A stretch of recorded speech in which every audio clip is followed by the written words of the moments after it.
This game permanently ruined the reputation of Sonic the Hedgehog, and you shouldn't defend it. Yeah, I had to come out of the gate saying this. The thing is, I would say the game itself isn't that bad, but it really is. It's not as much of a glitch fest as some games that have come since, but you gotta remember, this was unprecedented for a AAA game in 2006. It just feels horrible to play. I mean, there is some ironic enjoyment you can get out of this game, but not as much as the internet would lead you to believe. It's mostly just pain. I, like a lot of people, was brainwashed into liking this game because it looked cool, even though I never even played it when I was younger. The thing is, I actually grew up, but the mental gymnastics people go through to defend this game are insane to me. I'm fully prepared to be strawmanned in the comments by some man-children for anything I say in this video. And I know you're supposed to feel bad for the developers of a game when it doesn't come out right, but I don't feel bad for Sonic Team in this case. Yes, they got screwed over by Sega and Yuji Naka, but they were actively incompetent on their own during this game's development. But I'm not saying anyone who worked on the game is a bad person. They got so many things wrong that they had already done better before. They wasted their time on padding out the game rather than polishing the core experience, something that they've done with literally every 3D Sonic game because they don't think people will be satisfied with good games regardless of their length. They don't think stuff like Chao Garden can give a game enough replay value. I don't feel sorry for them because this went through several people and no one said, hey, maybe this was a bad idea. If that scene and the scenes leading up to it weren't in the game, it wouldn't be as infamous as it is. I'm not saying it's not a bad game otherwise, but this is the exact aspect of the game that destroyed the reputation of the franchise. Even if this game was delayed to 2007 and more polished, it would still be seen as a bad game if they had kept that shit in it. And yes, it's the game's fault that it's bad and not people's reaction to it. PokeCaptain and Game Grumps didn't create the backlash towards this game. It was hated from the moment it was released. I want you to really sit with what I'm about to say. If it got such a unanimously negative reception, maybe that's because it deserved it. One of the biggest arguments I see in defense of this game is that it had ambition. You know who else had ambition? Hell, just because something has ambition doesn't mean it's good. Its ambition was its undoing, and what it was doing to begin with shit like those romance scenes was fundamentally bad. But the other big thing I see people say is, Sonic 06 had so much potential to be a good game, but due to the hardships the developers faced during the short development time, it sadly wasn't. That's just not true.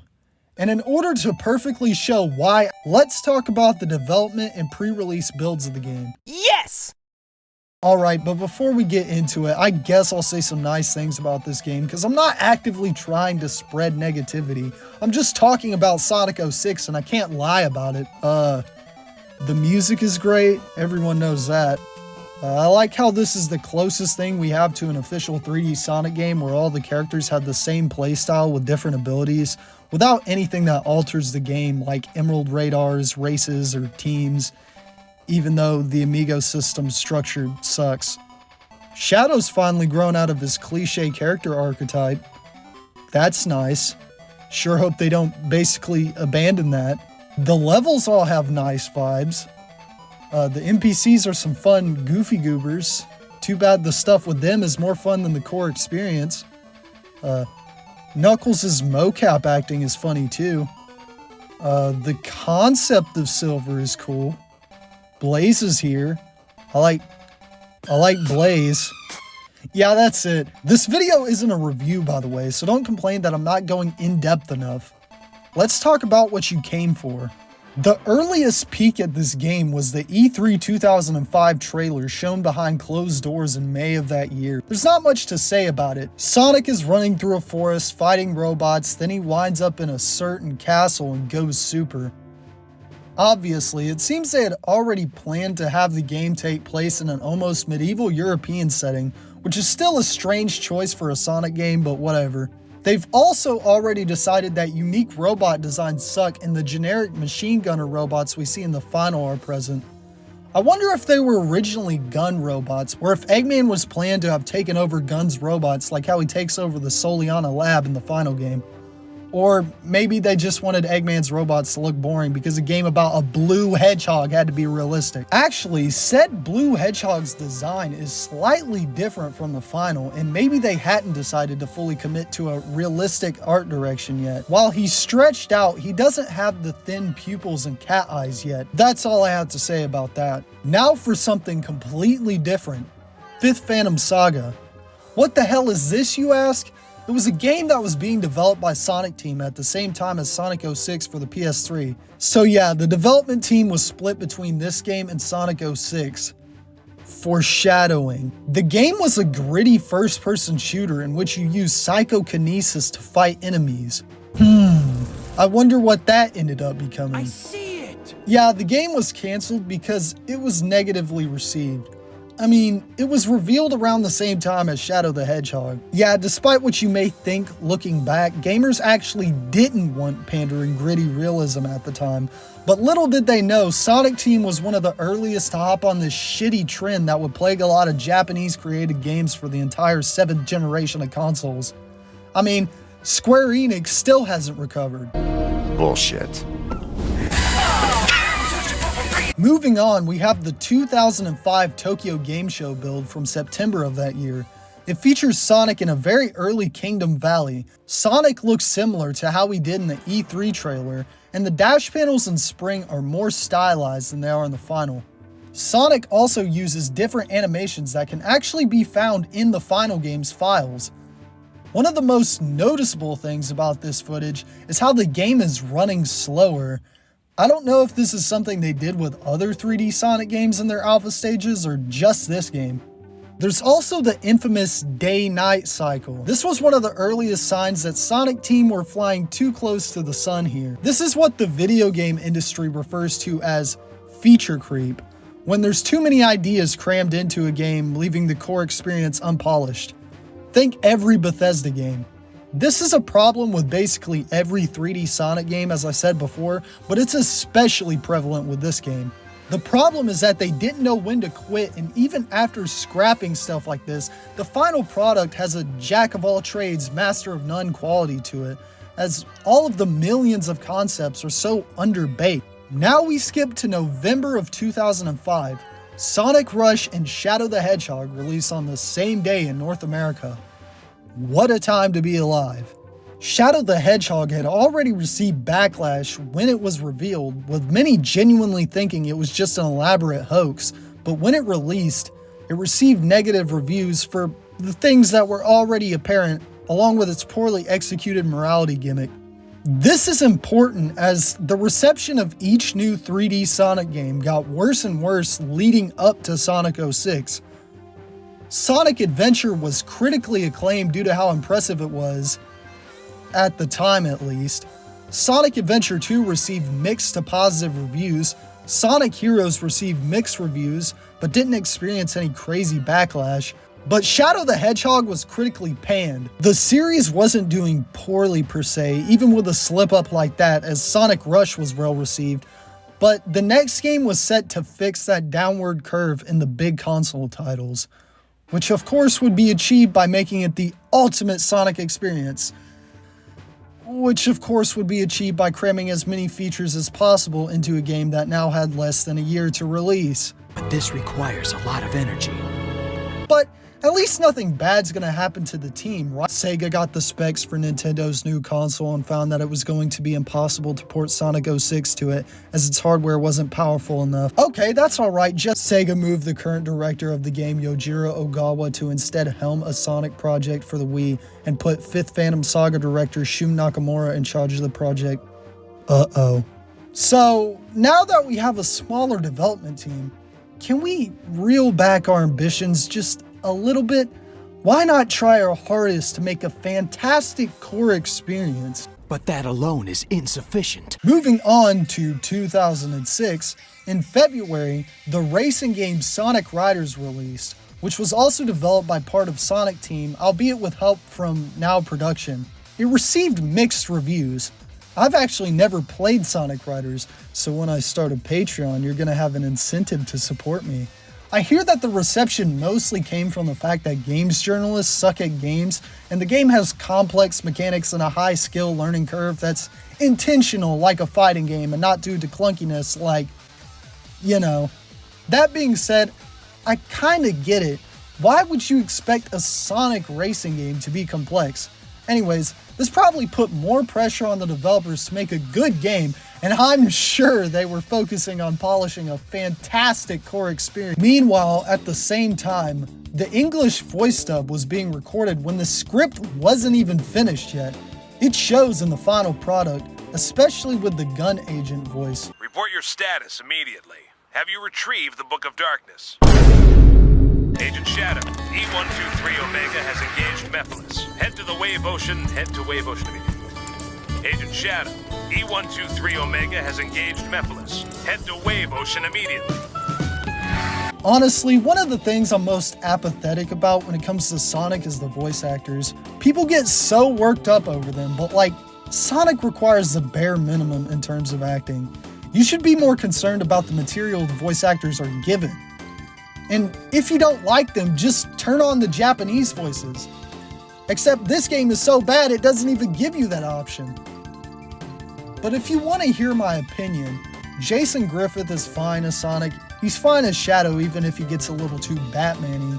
I don't like Amy Pallant's Tails. Be careful not to fall. But I don't strongly dislike it either. Same with Dan Green's Knuckles, though he does a fairly good job as Mephiles. Kathleen Delaney's Rouge sounds like Trey Parker. Oh, look who's here. I didn't expect to see you guys. Rouge! Shadow! Yeah, none of her English voices compare to Rumi Ochai in my opinion. 何が命の恩人よ。本当は私の手握りたくて助けたんじゃないの？いやらしい。Maddie Blaustein's Omega is just a victim of bad directing. Bella Hudson is fine as Blaze. I like Lisa Ortiz's Amy voice. Mike Pollock is always popping off as usual. Wouldn't the door have been easier? Got him! And poor Lacey Chabert. Imagine growing up with something, then going on to act in that thing, only to learn that you're playing the worst character. But I think the only truly great performance was Pete Capella as Silver. This is actually the only reason I'm even bothering to talk about the voice actors. It's so entertaining. This is one of those legendary cases of putting effort into something you absolutely didn't need to. In an interview, Pete Capella said that his performance of Silver the Hedgehog was influenced by the youth's feelings about 9/11 and their anger towards George Bush. I'm not fucking kidding. I'll link it in the description. That's hilarious. Silver referencing 9/11 and George Bush for no reason should become a meme. Well, that was funny. Now we have to talk about something depressing. Yuji Naka left Sonic Team in March. It was already bad enough that the development team was split, but now the final piece of the original Sonic team was gone. Comment down below how much of an asshole you think Yuji Naka is. It's become a staple of my Sonic videos up to this point. Now this is just speculation, but I think Sonic Team losing their genius programmer might have something to do with how horrible the controls feel in the final game, as maybe they couldn't port code from other games. Moving on, next is the E3 2006 demo. This was actually playable there, but it's currently lost as far as I know. Players could play as Sonic in Kingdom Valley and Silver in Crisis City, both of which were unfinished and shorter, with certain acts missing. The HUD is fucking terrible. There's another nice thing I can say about the final game. The HUD is competent and could have been worse. Wow, such high praise. Seriously, whose bright idea was it to just not have the timer with the score and rings like a normal fucking Sonic game? The life icon is just a generic Sonic face for both characters, and Sonic's power meter is missing, but Silver's isn't. Which means that in between June and November, the developers decided to add something they couldn't even finish because Sonic's meter doesn't even work in the final game, except for when using Elisa's shield. The font for the text is also a little different, and so is the 1-up icon. The characters also run faster, but it's still much less slippery looking than Heroes in Shadow. I don't know though, since I can't play this version, but I know for sure that some of the control problems present in the final are here, like the Castlevania jumps in Kingdom Valley's Mach Speed section.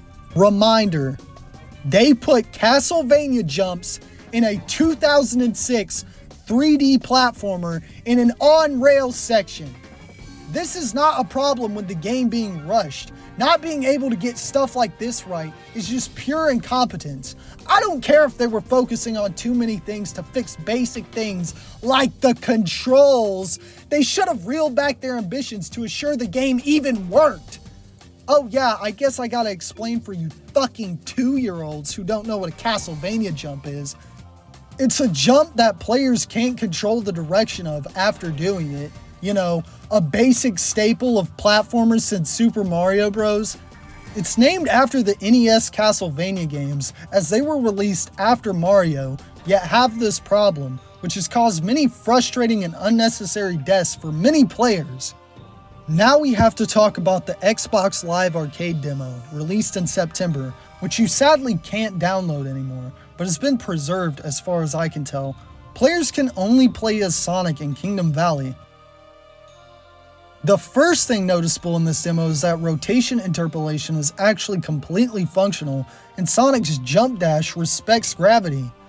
Why is this version better than the final game in some ways? You'll find out soon. The collision detection is worse here though. Sonic's meter also starts empty. There's also unused data in this build, and I don't care at all. Saying this character's move is slightly different gets extremely repetitive. And then the game came out in November. What, you thought it was gonna build up to it? Nope, that's not how it was. It was just released in an unfinished state. It also came out the same day as Sonic Genesis for the GBA. This is terrible! This game couldn't have come out at a better or worse time. Like I said at the beginning of the video, this was the biggest disaster of a AAA game up to that point. In 2006 was the year that making fun of shitty things was becoming all the rage. This was the year James Rolfe really started doubling down on making videos about bad games of his childhood, which really connected with a whole new generation that was experiencing the same thing with this game. But okay, I'll tell you some of the stuff that happened in the time between the Xbox 360 demo and release. They also had a slightly more finished version ready to release, but every time they tried booting the game up, it crashed. So not only was the game going to be rushed anyways, we got an even more unfinished build. This explains why some aspects of the 360 demo were better than the final. Yeah, there's a Lost Media wiki article on this build, but who wants it? It crashes anyways.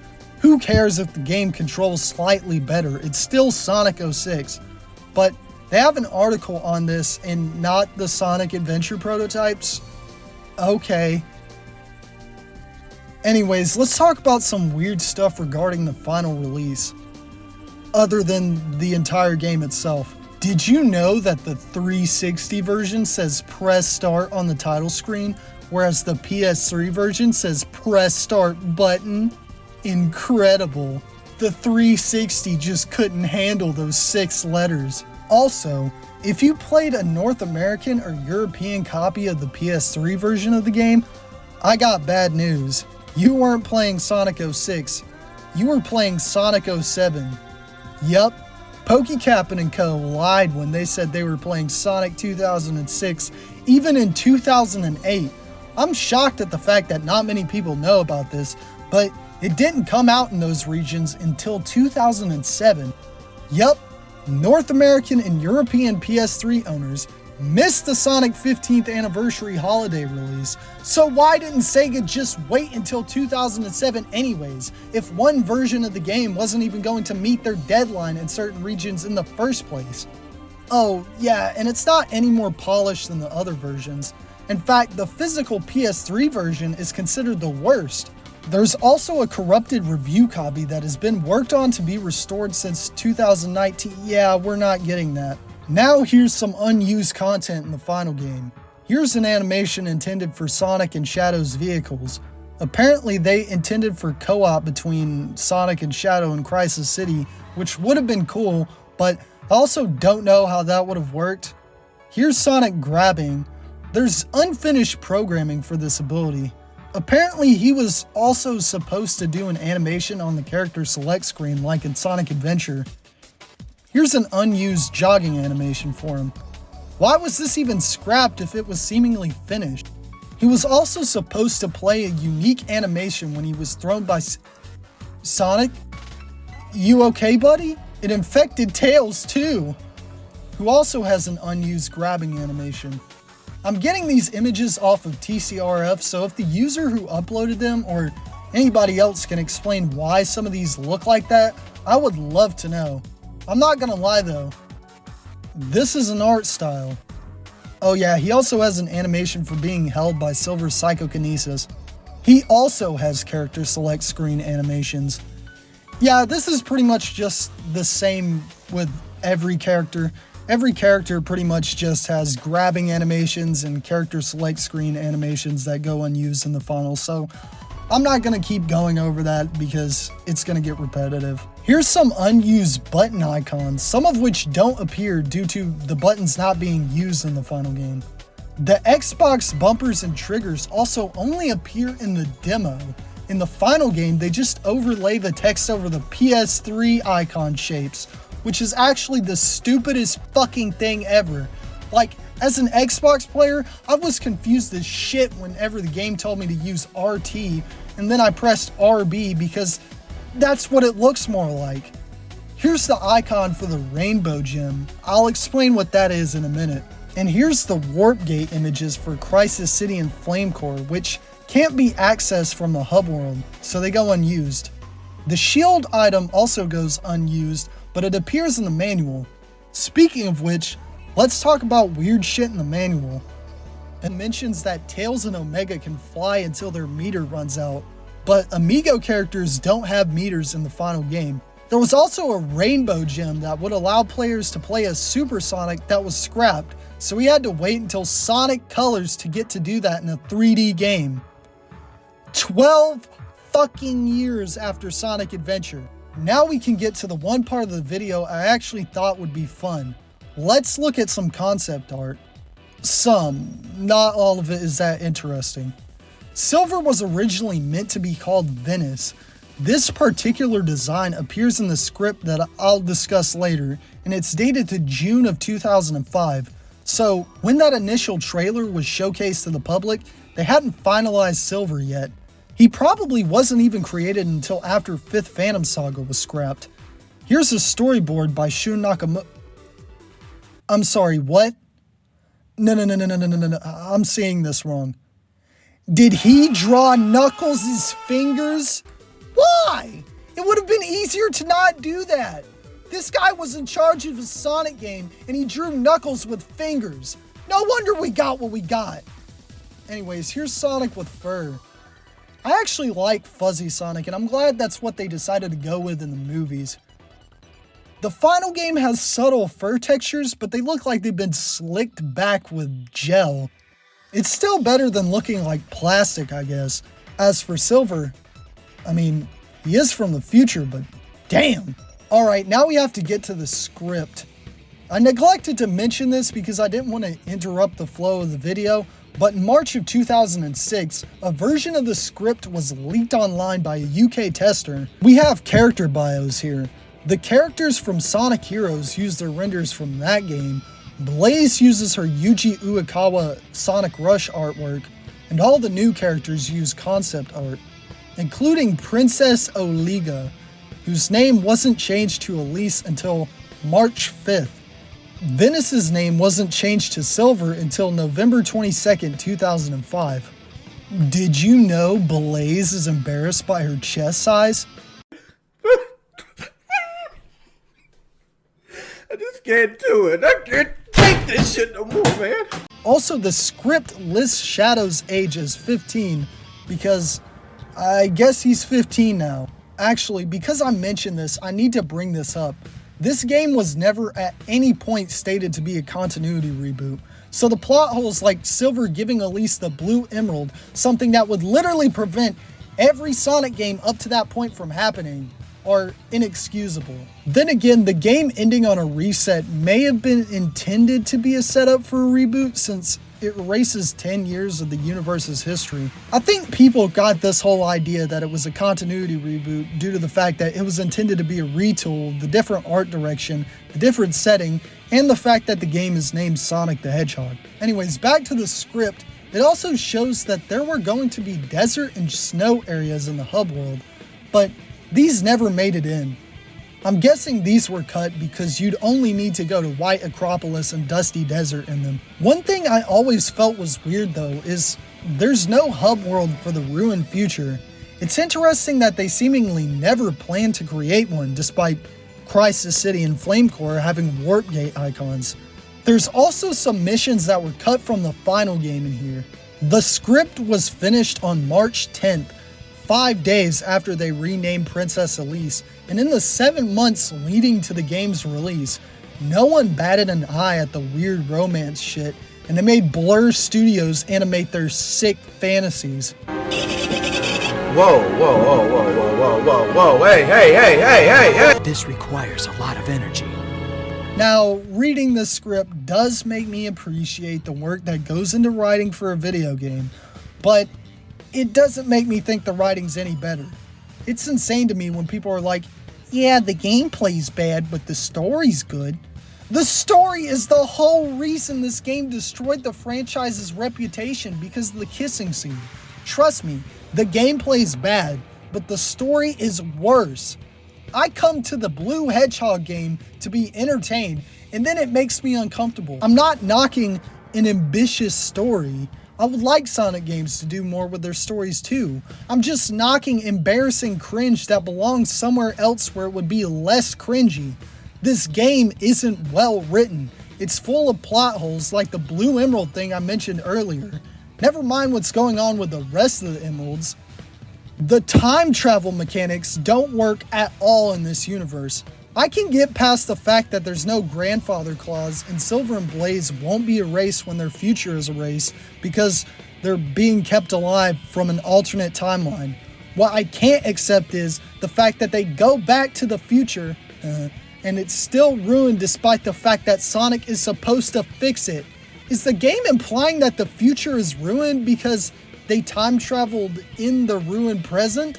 Why not just go back in time with Sonic so you don't have to go through that? What a stupid fucking game. And about the whole Blaze thing, writer Shiro Maekawa said that he believes it's a prequel to Sonic Rush, and that's why she gets sealed into another dimension at the end of the story. But he said that his word doesn't overpower what the people still working for Sonic Team have to say. So, I guess that makes sense. But Mephiles' plans are dumb and completely indefensible. I haven't even heard anyone who likes this fucking game even defend it. But someone is bound to be willing to do the mental gymnastics to do it in the comments. But like I've said multiple times before, fan theories don't fix what's already there.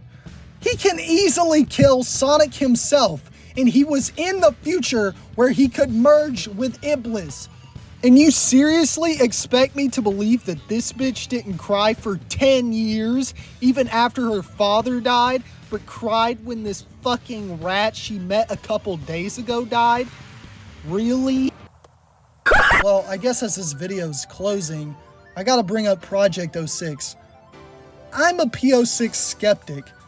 I mean, all it seems to be doing is putting in scrapped features and making a more playable version of the game while staying as close to the original. But if Chaos X decides to stay this close, it's just polishing a turd. Whatever, I haven't been able to play it because I only have a Mac right now. Once again, when I start a Patreon, you have an incentive to support me. But I'm interested in it, and I definitely want to check it out. Anyways, I'm sick of talking about this fucking game. George Bush!